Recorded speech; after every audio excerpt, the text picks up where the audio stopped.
Okay, good morning. Welcome to YouTube Iyun. Today I want to analyze Mishnah Gimel and Perek Zayin of Masechah Shabbos. Talks about the Melacha V'Hotzah. It differentiates between things which are valuable to everybody and things which are valuable to only one person or to only a couple of people. Something with sentimental value.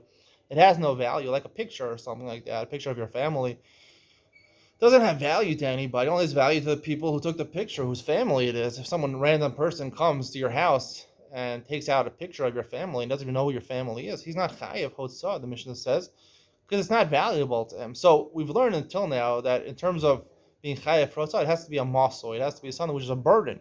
And taking out a picture is not such a burden, and maybe you could even enjoy looking at the people in the picture.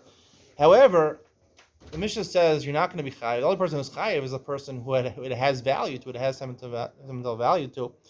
Because there's two parts to being chayiv and malacha and Shabbos. This is the reason this is mentioned in this parak, which talks about all the malachos, is because it's not this aspect is not unique just to the malacha of it's unique to all the malachos. Besides whatever the malacha is, it also has to have a certain type of chashivos. It has to have importance to what you're doing.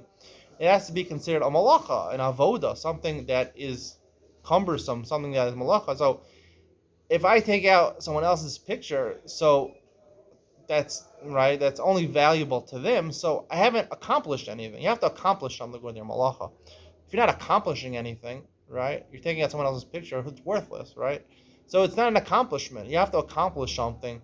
The point of malacha and Shabbos, I think the reason the Torah asks for malacha and Shabbos is that you're taking your mind away from the oneg Shabbos, whatever you're supposed to be doing on Shabbos, the enjoyment. Shabbos is a day of rest, it's time to enjoy, to relax, to enjoy R&R, and to enjoy yourself. And when you're involved in doing something which is burdensome, carrying something outside, or doing something where you accomplish something, when you're like a business, the business is the worst thing to be doing on Shabbos because that's the point. Hashem rests from your business on Shabbos.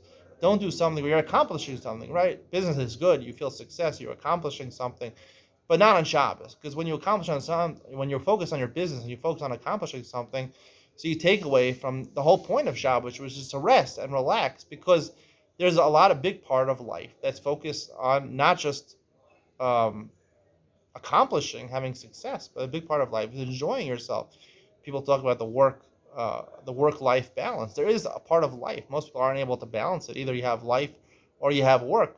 Most people are just getting occupied with their work. But there is such a thing as a work-life balance. The world believes in it. It's very hard to actualize. But the point of the Torah is to make sure you, at least one day a week you have that life balance, you have that life aspect. And when I'm accomplishing something, I'm taking away from the work-life balance. That's working. That's not living.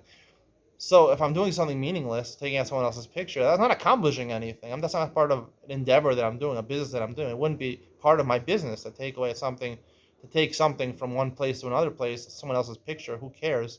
So that's not accomplishing anything, and that's not considered to be a malacha. This gets into a malacha she'ena sharicha lagufa, what basically is a malacha you're doing for a purpose that's not the normal purpose of doing that malacha. Again, the reason being possible like Rabbi Shimon, malacha she'ena sharicha lagufa, you're pater. Maybe it doesn't rabbanim, but pater midaraisa, because the point is you're not doing it for the normal purpose of that malacha, and therefore you're not accomplishing anything. It's the same idea, Reb Shimon's P'tur malacha she'ena sharicha lagufa, as basically this Mishnah, which says something of not sentimental value, you're not accomplishing anything. Basically, the idea of the Mishnah, when you carry out someone's picture, that is sentimental value to them and not to you, it's a malacha she'ena sharicha lagufa, basically. That's, I think, the idea. It's not accomplishing anything, and therefore it wouldn't be usher on Shabbos. I hope you enjoyed today's share. See you in the next one.